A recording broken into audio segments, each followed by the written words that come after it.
Hey, thanks for joining me. I want to start out this video by saying that I am an incredibly lucky third-rate YouTube douchebag nobody. What I mean is that I have been fortunate enough to have created a channel that somehow has gotten some traction and some, I've got some viewership. I'm at 6,300 viewers in 2 years. I don't know how that's happened, and I've got to know several of you guys watching this stuff, and it means the world to me that you guys constantly send me positive, comments and interact with me on the Discord or join up my live streams. And the reason I'm specifically bringing this out, I mean, it's always been true and I always wanted to shout it out, but I had put out on Facebook, I'd been going through the WILDCATS series, and I got up to issue 21, this issue right here, of which for some reason I have 2 copies. I don't know how that happened. This is the last one that I'd done, and Alan Moore had joined up. I think this was his first issue. I don't think he started on the last one. I think this was his first issue, but Alan Moore has joined up, and Travis Charest, this issue was like just... everything's just rocking. Interesting story, great artwork. I was super into this thing. And I was like, all right, I'm excited. And I kind of have memories of where the story was going to go, based on having read this stuff, years ago.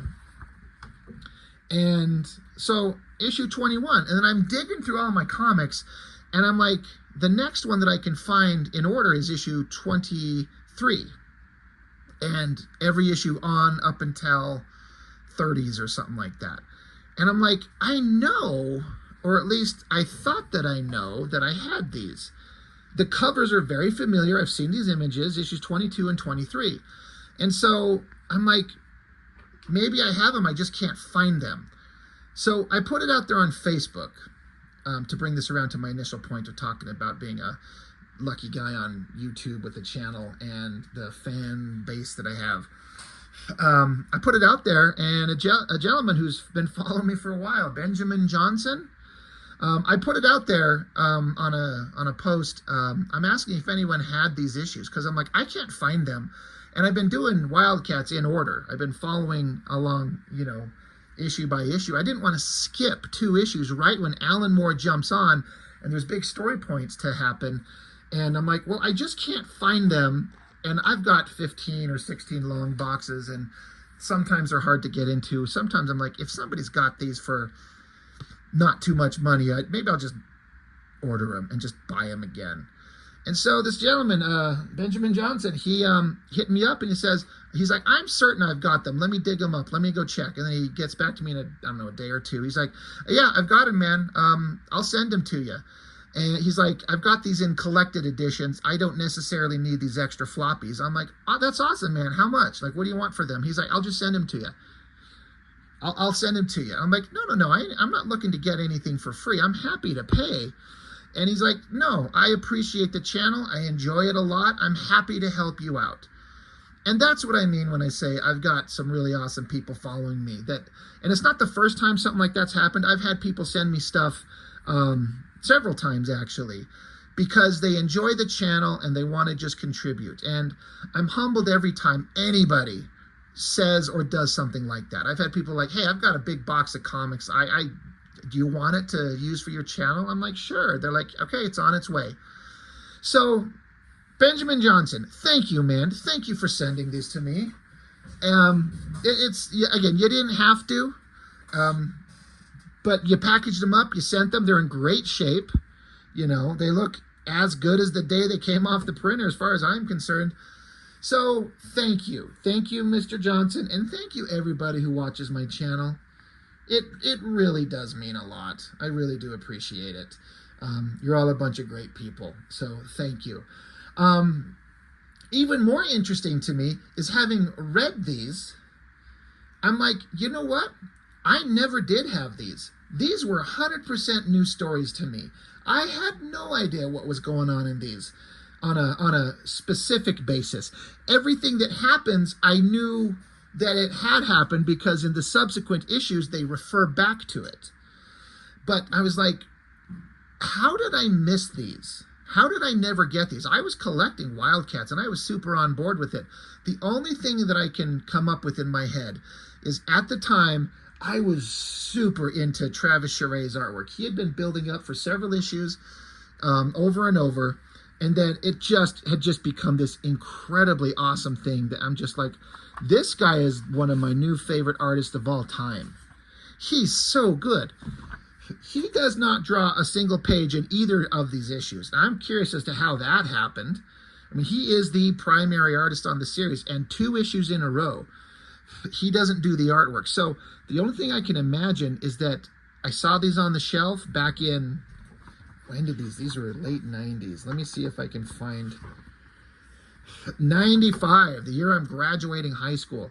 Here's the thing, I had no money. All the money I could get, I had to like squeeze out of my parents. And, you know, $2.50, and there's a pile of books. If I was lucky to get a $20 bill from my parents to go buy comics, you know, that was a big deal for them to part with $20 back in the day. We were dirt fucking poor. Like, it was bad.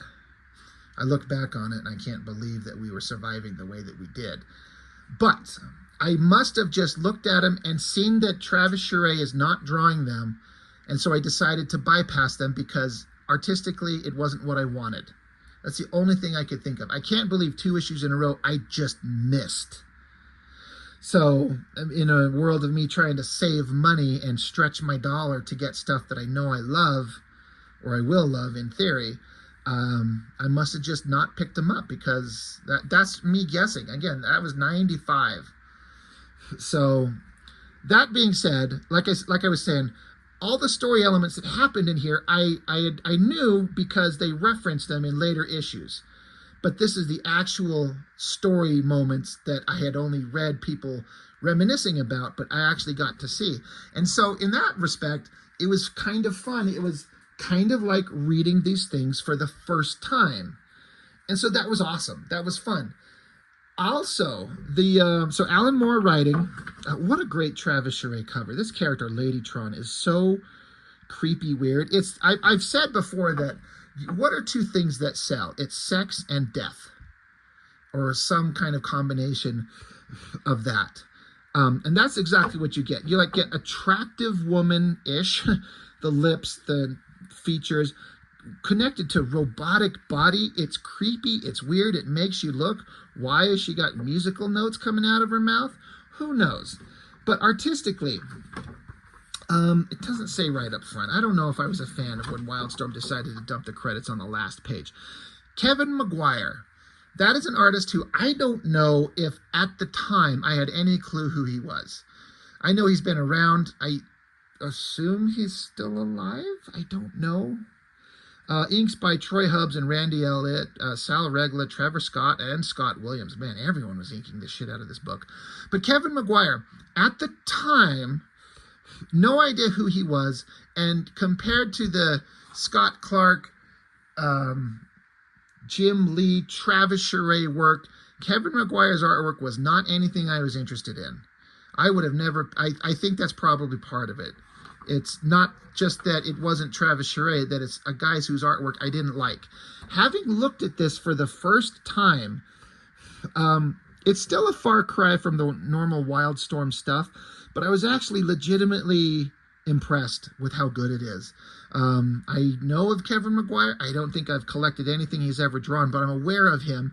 I seem to remember people shouting out his ability for like facial expressions and how good he is with that. And I can see that on display. So I was shockingly surprised at how much I liked the art and how good it was, even if it's a very far cry from the stylistic stuff we were used to from Image Comics. And Kevin Maguire is not a quote-unquote Image comic artist. He doesn't have that big, over-the-top, bombastic style at all. But he's crazy good, very skilled. Everything you need is there, and I was shocked at how much I liked it.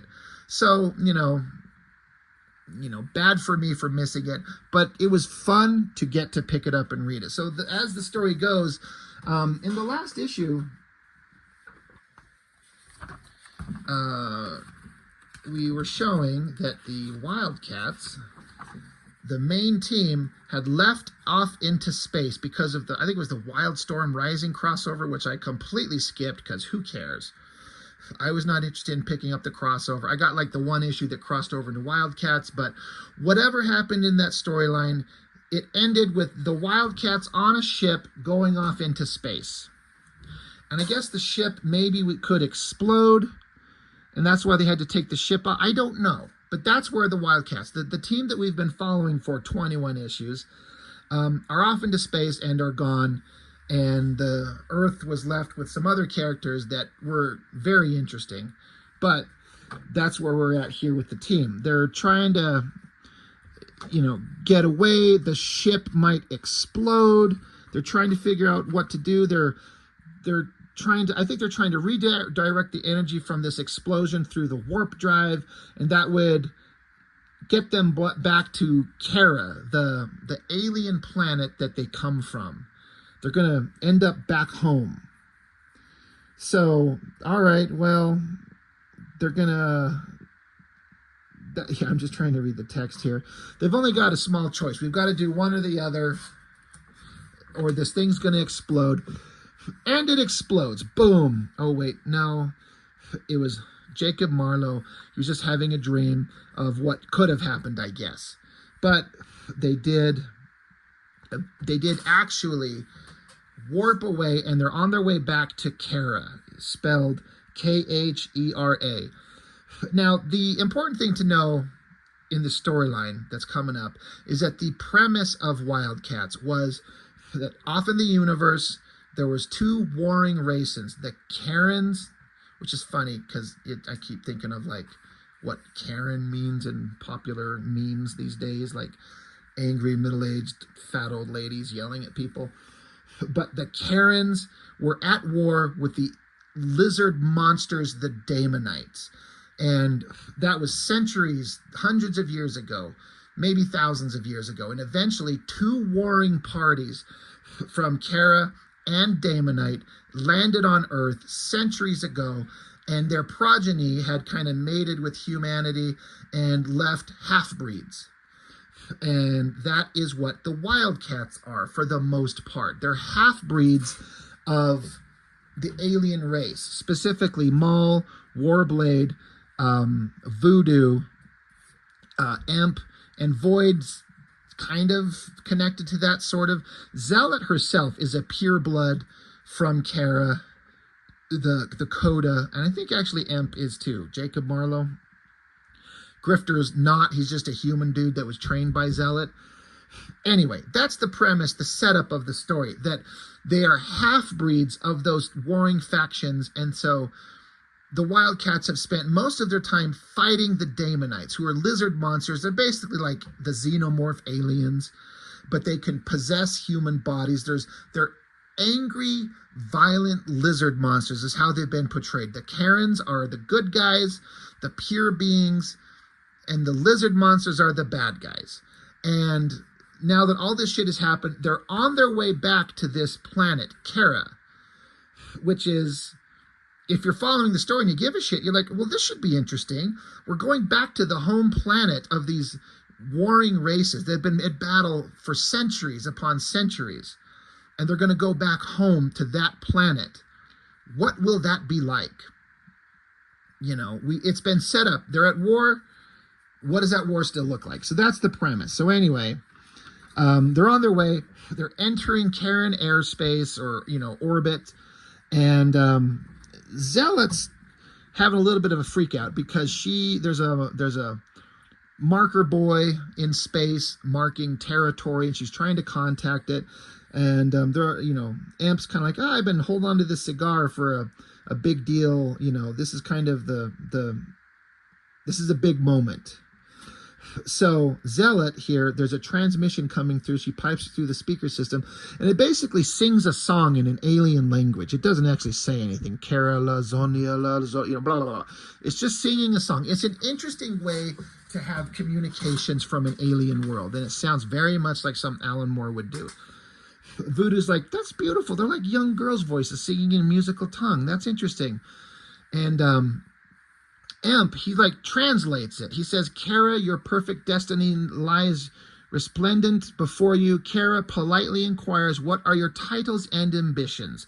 And so now Zealot responds. And so Zealot has to sing back. She has to sing back in response. And again, this is completely Alan Moore all over the place.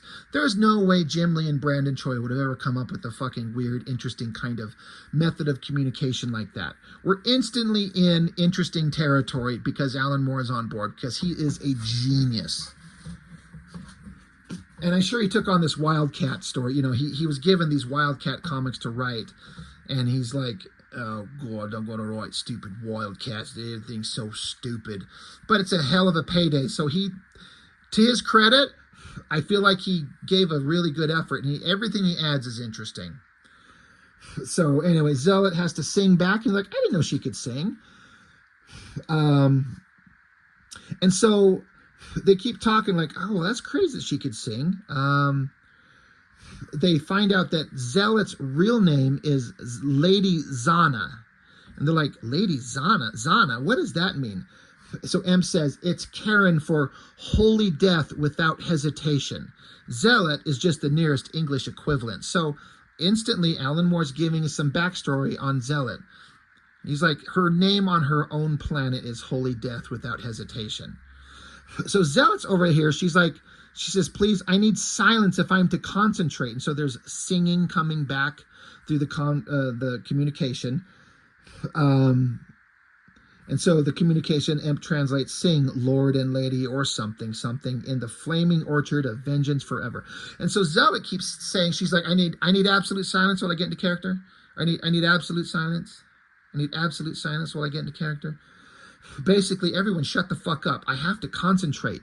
And she says, oh, God, she's like, they're giving us permission to approach. I must have gotten the words right, because it's been centuries since they've been here. And so they're approaching the planet, and Emp is super excited. Like, this is home. We're so happy to be here. And Voodoo's like, Zealot, are you all right? You're strained. So strained after that lovely singing. Would it have been so bad if you got the words wrong? And she screams, Zealot screams at her, at Voodoo, and says, don't be stupid. They would have vaporized us. So basically, if I wouldn't have got this right, they would have blown us out of the sky instantly. Love the facial expressions here.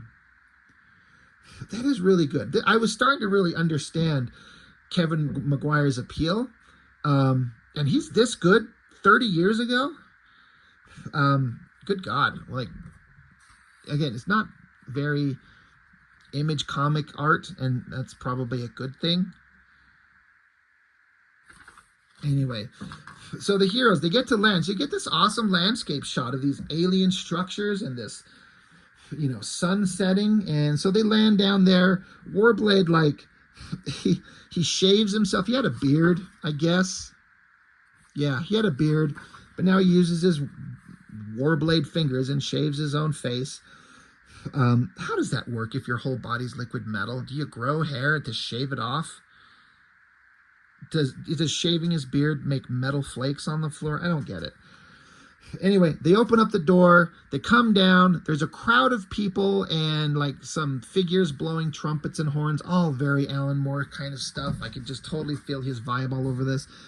And if you look, there's a bunch of like Spartan-esque robots down here and a bunch of warrior babes half-dressed. It's like a bunch of Spartans and zealots here.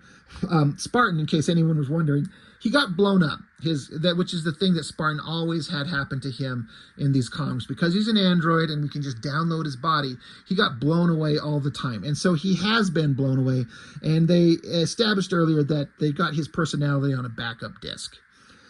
So they all start speaking. It's in an alien language they can't understand.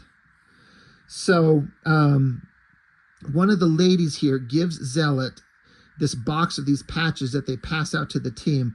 They're language patches, she says. Stick them to your skin and they'll release a memory molecule encoded with the major languages of Khera. Sometimes the syntax can cause nausea, apparently.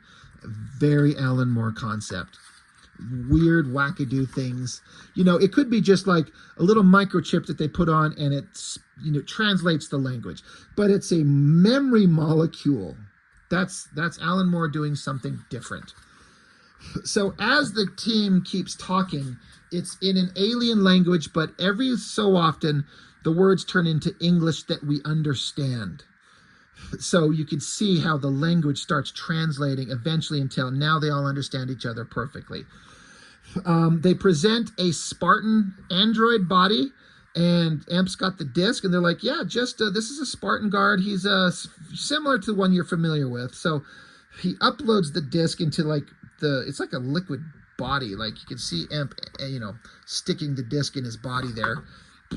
And then Spartan suddenly comes to life. He now takes over, his personality takes over this android. And he's like, where am I? The last thing I remember, I was tackling the Black Razors. And they're like, yeah, that was in the battle in the Wildstorm Rising, whatever, it's done. We're here on an alien planet. Meanwhile, Zealot is being whisked away by the Kodas. And they're treating her like royalty. They're like, we're going to take you back to the palace. And Zealot's like, a palace? And the Coda warrior's like, surely you recall your Tower of Red Lament beside the Bay of Numbers. That's so Alan Moore. It's so him. So they're going to take some people that way. And then the other guys are whisking away Lord Amp and his, warrior guard Spartan. And so Amp's like, well, what about the others? And they're like, oh, don't worry. Your underlings will be well taken care of. Come this way. And so Amp's like, well, guys, Warblade, Voodoo, Maul, Void, you go with them. It's Kirby tradition. We'll catch up tomorrow. So Zealot and Lord Amp take off. Meanwhile, another guy comes along to give instructions, and Maul recognizes that this guy is of his same species, like the same purple skin and horns on his back. So they're basically being whisked away to different areas. They're talking about how they're given different statuses by a number. Like, you guys are classes 2 through 5. You guys fall within classes 2 through 5. So we're going to take you through the Plaza of Cascading Lights. You're staying at Coincidental Mansion. Go between the fountains straight across the plaza. If the two of you start humming the same tune or speaking the same sentence, then you've found it. Have a pleasant stay. Again, that is such a wackadoo Alan Moore concept. Coincidental Mansion. It's kind of a coincidence that you start speaking the same sentence or singing the same song. Oh, that's how you know you're there. So weird. But meanwhile, so yeah, Warblade, Void, and Maul are being whisked away, and then Voodoo is separated from them. Like, lady, you come with us here. Warblade's commenting how everything feels so strange, like it's alien but familiar. Maul's saying he can't read these signs. These language patches must be purely verbal. And so Void's pointing, well, this is where the Plaza of Cascading Lights are. They're notating an important story point here, that they're like, if this planet is at war with the Daemonites in this horrible, horrible war, but they're able to expend energy on spectacles like this, it must be a very powerful planet. So they're like, this is a very rich-looking, peaceful, exorbitant planet for a planet that's in the middle of a galactic war that's been going on for centuries. There starts the mystery of a sort. Meanwhile, Maul runs into giant purple babe who's like a female creature of his species, and she's saying, please accept this hollow sheet. It outlines native Karen hardships. As a brother, surely you can see that our kind must have medicine and schools just like the Cold Eyes have. So Maul's like, I just got here. I don't know what you're talking about. And some random ass soldiers here whisk her away as she's saying, these are our skies. We have a right to speak beneath them as we wish. And the soldier says, listen, Trog, keep your politics to yourself. Now move. So again, a microscopic hint that all is not well. She's talking about her species deserves to have medicine and schools, and how these skies are theirs. And they're just whisking him away. Something's not okay. Meanwhile, the team's like, wait, where the fuck is Voodoo? Meanwhile, she's with these soldiers here. Voodoo's saying, I should be with my friends. And the soldier says, well, that's not possible. They're in classes 2 through 5. You're a class 6. The other soldier says, don't deny it, maiden. We picked up Daemonite DNA on your scan, which is something that's been established, that Voodoo's genetic code is, she's a hybrid, partially connected with the Daemonites. She's half lizard creature rather than half Karen creature. And they're like, yeah, we know you're half Daemonite. That says, luckily, we have a progressive immigration policy on Khera. You'll be housed with your own kind in suitable conditions. She says, but I'm not a Daemonite. I'm a wildcat. You've heard of us, right? We've been fighting the war. And the soldier says, what war? Now move along, please. You're staying in containment block 7, straight down the street. She's like, wait, there's some kind of mistake. Put me in touch with Lord Emp, please. They shove her into this room, lock the door. And she says, or Zealot, she'll tell you, I've been training with the Coda. I'm a war hero. I really don't, like, she's freaking out. That's a great shot right there. Like, that looks awesome. I love that shot. But again, you're starting to understand. They're talking about, what does it say? A progressive immigration policy on Khera. You're part Daemonite. You're sequestered into this place where we lock you in. And what do we see? She's now locked into this room. Looks like slums with the Daemonites, who've been nothing but evil, monstrous, violent, killer lizard monsters. They are the villains of the book. And here they are. There's like a kiosk where they're selling food. You got these creatures sitting down on the ground. Looks like he's playing an instrument. There's dead rat-like creatures on the ground. If you're paying attention, it's kind of like this. Is this scary? What is this? She freaks out, and because she's been doing nothing for the last however long the Wildcats book has been going on chronologically in the actual story, couple months, couple years, I don't know. She sees the Daemonite monsters, so she just instantly starts attacking them. Just boom, starts attacking. But now we see the dialogue is the other three, Void, Maul, and Warblade, talking about, where the hell is Voodoo? They're like, oh, she probably went to go check out the local bar scene. She's probably up on some table now, like dancing for them. They're like, kind of just dismiss her as like, she's probably out fucking around, not having the slightest clue that she's just been locked in a room with murderous lizard monsters. They're like, how much trouble can someone like Priscilla get in this utopia of a planet? As we see her just fighting these monsters. And so they continue on. Maul's like, I don't know. That purple woman seemed to think that Khera had some problems. I just wish I could read this leaflet. And Warblade says, look, all free societies have malcontents, right? You just got to try to not let those things get on top of you as Voodoo keeps fighting lizard monsters. So the implication is that she is in some serious trouble, and they don't even stop to think that she could be. Evil lizard monsters are probably trying to rip her limb from limb. Void continues, like, you should never dismiss the discontented and the hungry, Reno. In my country, we learned this because she's from Russia. And so both Maul and Warblade say at the same time, well, we could use a bite to eat myself. They're like, hey, we both said the same thing at once. Make a wish. Basically, they understand that they're at the place where they need to be. But they're like, all right, well, things are kind of weird, but we have this sense of uneasiness, this sinking feeling.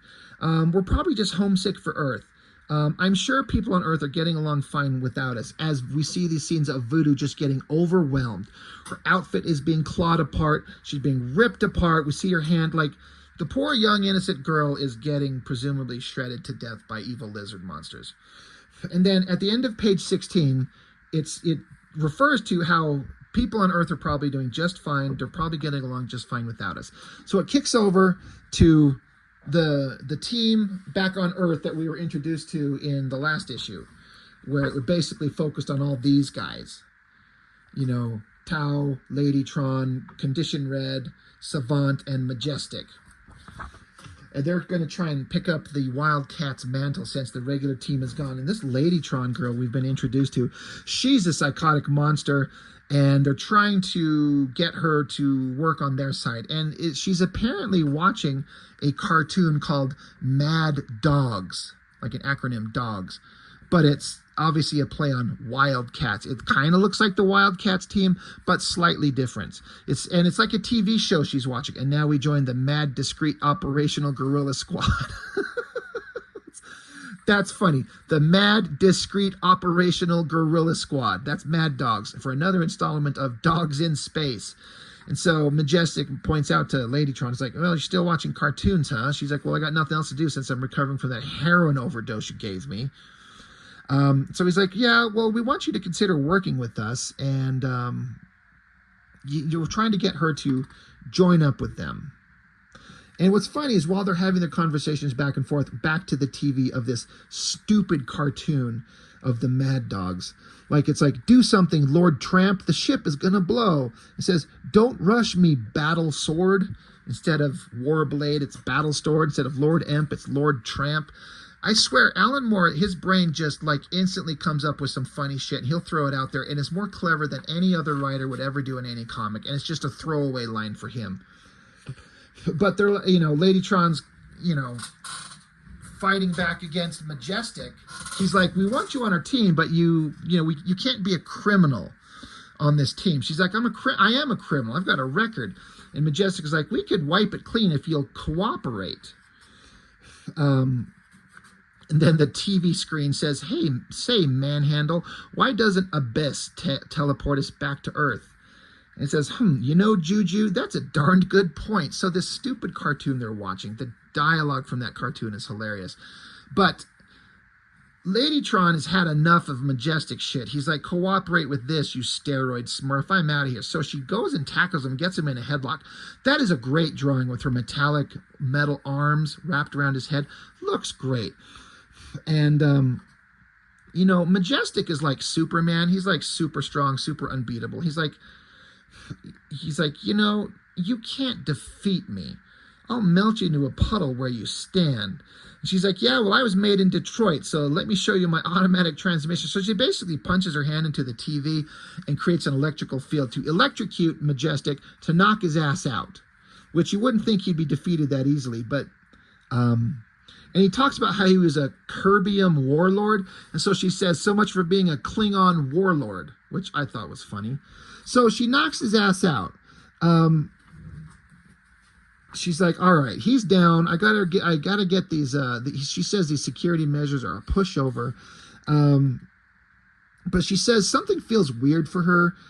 Probably an effect of all that heroin. She's like, I just need some physical exertion to clear my head. So she's a psychotic monster, which they did establish that in the previous issue. She's a murderous kind of psycho. So she busts out. Then you get Condition Red, who's Grifter's brother, and Savant, who's like Zealot's sort of half-sister. They tackle her, kick to the head, tackle her lower body. She gets a gun from, I guess, him, wherever he got the gun from, and blows holes through him.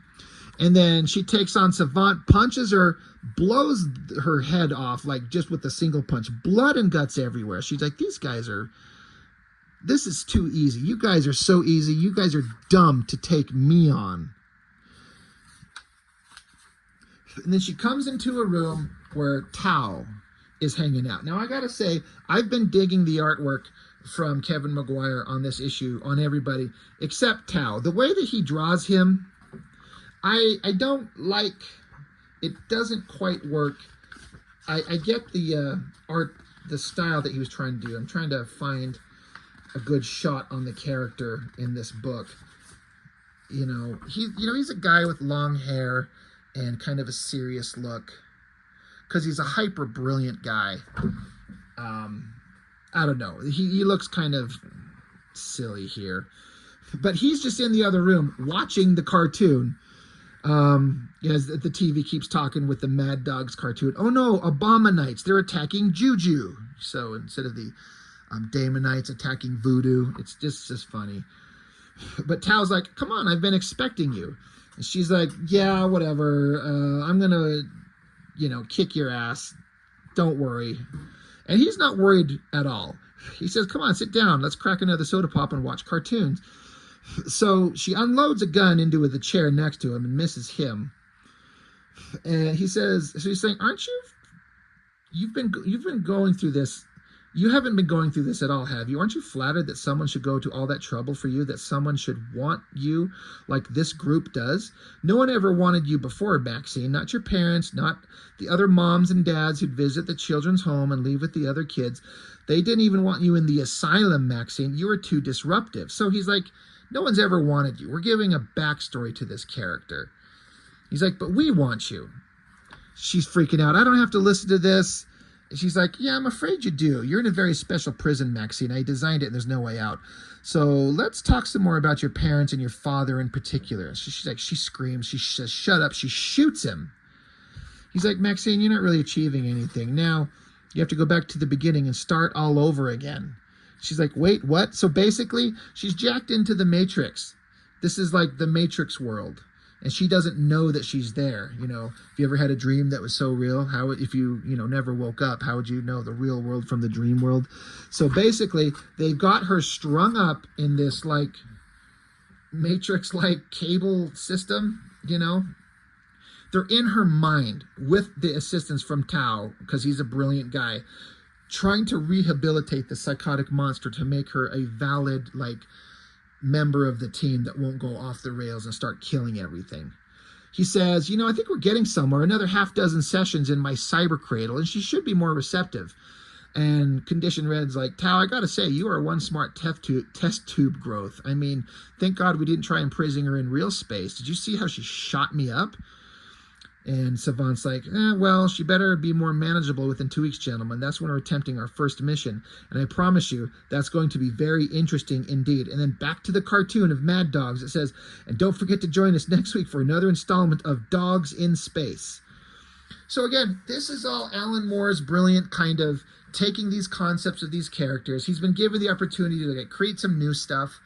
And everything he throws in here is interesting. And it's infinitely more interesting than anything that's ever happened in the comic before, by far, in terms of story. You might love Jim Lee's artwork and remember that big bombastic stylistic stuff that Jim Lee does. But is the story previous to all of this stuff a fraction as interesting as anything Alan Moore's introduced in these 2 issues at all? In my opinion, absolutely not. This is when Wildcats got really interesting. Is when Alan Moore comes along. Like, it went from Jim Lee, Brandon Choi writing, boring. Then it went to James Robinson, got more interesting. Then it's handed off to Alan Moore, very interesting. And later on it goes on to Joe Casey, who, in my opinion, wrote the best Wildcat stuff. So that's the end of that. Pin up by Jason Johnson and Sal Regla. Let's flip it around. I don't know. Who's Jason Johnson? I don't know if I know. It's not bad. It's, it's kind of standard stuff, but it's not bad. It's kind of fine. Deathblow miniseries. Art was taken over by Trevor Scott, who I thought was just an inker, but he ended up doing, actual pencils and finishes. It was kind of fun. Anyway, so, issue 22 of Wildcats. I've been enjoying it. And, like I was saying before, thank you to the gentleman who sent these to me. You didn't have to, but you did. And your words were because you liked my channel and you're happy to help out. I can't thank you enough. Thank you. This is awesome. And it was a pleasure. It was a treat for me to read, to get to actually read these things for the first time. I thought that I had read them, but clearly I have not. So, good stuff. We'll get into the rest of the issues of Wildcats in due order. We'll get into this one. This one's drawn by Ryan Benjamin, Space Side, and Jason Johnson, with Terry Austin inks Earthside. So it's interesting. Like in this previous issue, there's Space Side and Earthside. Alan Moore does that. He's telling the story of both of them. Ryan Benjamin is good, but I feel like Kevin McGuire's a little bit better on this one. Anyway, that's it. Wildcats 22. Good stuff. Wildcats got some interesting stories coming. So I guess that's all I've got for now. Thank you for watching. I appreciate it. I'll see you next time.